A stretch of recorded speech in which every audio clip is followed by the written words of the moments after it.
Hello, boys and girls. My name is Miss Shani, and I'm going to be reading to you today. My story is called A Butterfly's Life. And so I chose this book because next month spring will be here, winter will be over, and spring is the season of new life. New animals are born on the farm, like pigs and goats and cows.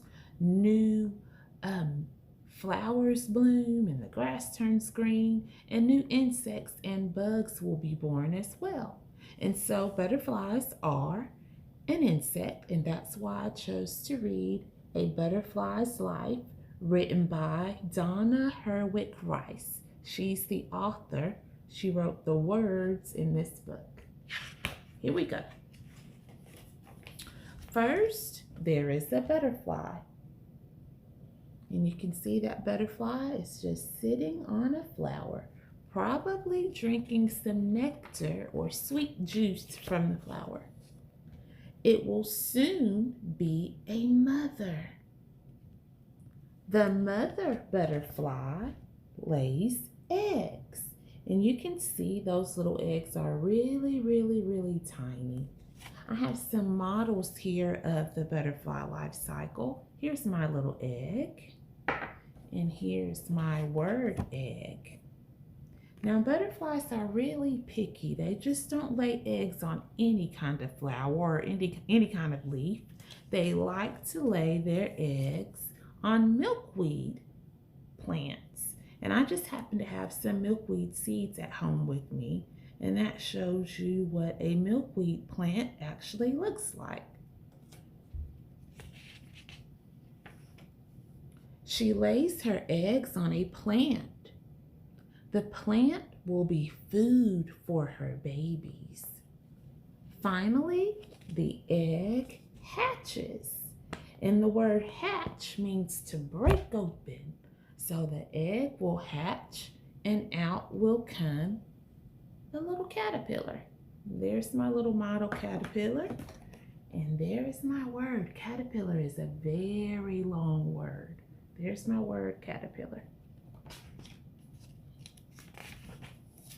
A caterpillar comes out of each egg, and each caterpillar grows and grows and grows. It eats and it grows. And here's a little fun fact about the first thing that a caterpillar will eat once it hatches. It eats the leaf that it is on.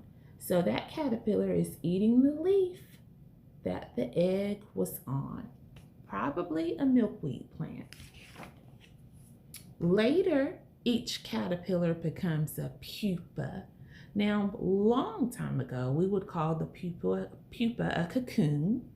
Sometimes today we call it a pupa, and sometimes today we'll call it a chrysalis. And it's just a little home. Here's my little pupa. Just a little home that the caterpillar goes into for a few weeks. And inside, while he's inside of that pupa, he's growing and he's changing into something.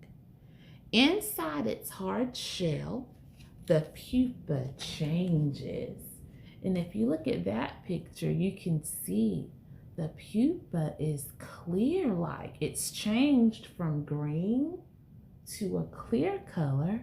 And you can actually see the butterfly's wings inside of the pupa. Next, the butterfly breaks out of the pupa. This is the fourth and last stage of the butterfly life cycle. What do we have? It's a butterfly. It can fly, probably off to go find something to eat. The new butterfly meets other butterflies. They fly and they eat all day long. And you can see those butterflies are on flowers, and they use their mouthpiece. They have a mouthpiece, it's like a straw, called a proboscis, and they roll it out and they suck juice out of the flowers. And that juice, that sweet stuff inside of the flower is called nectar. So that's what the butterflies love to drink, nectar. Then they start the life cycle all over again. They lay new eggs. They find a milkweed plant and they go and lay new eggs. The new eggs become new butterflies all over again. That is the life cycle of a butterfly. You start with a mother who lays eggs. Out of the egg comes a caterpillar. The caterpillar grows and grows and eats and changes, goes into his new home called a pupa or a chrysalis, or maybe even called a cocoon. And out of that pupa comes a beautiful butterfly. And that is the end of my story. I hope you enjoyed that today.